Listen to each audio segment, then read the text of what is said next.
everybody, Jim King back out here in Kansas City, Missouri at this beautiful house. It's a stone foundation, and we had already piered the outside 2 columns. We did that in 1 day, and that amazed me, but usually those take 2 days. Everything just clicked that day.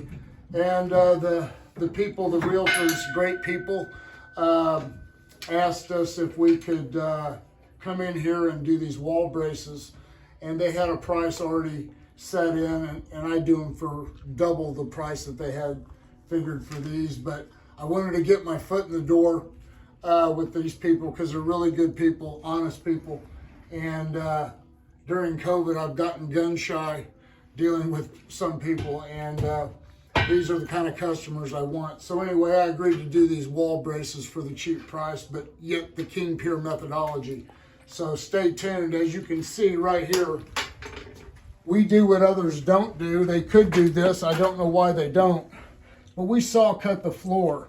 If we was to just jackhammer that concrete out, it would break the floor out in here where we're not getting, nothing's being done here. So why do you want to jackhammer this without a saw cut and create a problem for the homeowner with their basement floor having cracks in it?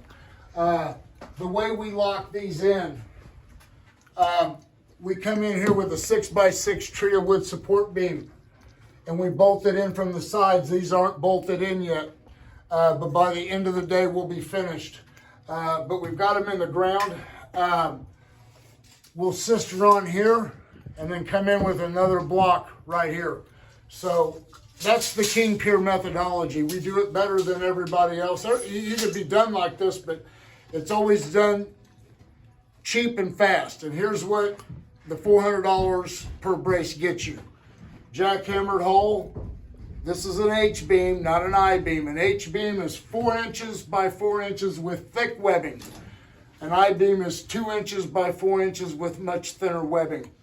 And you would get jackhammered floor with an I-beam and a piece of angle iron, run from there to there, bolted to the ceiling joist, and what that's going to do is it's going to split the joist. And you have to sister on to cause squeaks in the floor, what have you. So this is what you're going to see when we're done. This is exactly the way we do every wall brace job. I won't change my methodology for anything, but I wanted to do this for these people. These are really good customers, and give the new buyers of this home a good product. So for all your foundation repair needs, call me 816-521-8915. You can always go to my website, kingpiers.com. Thank you.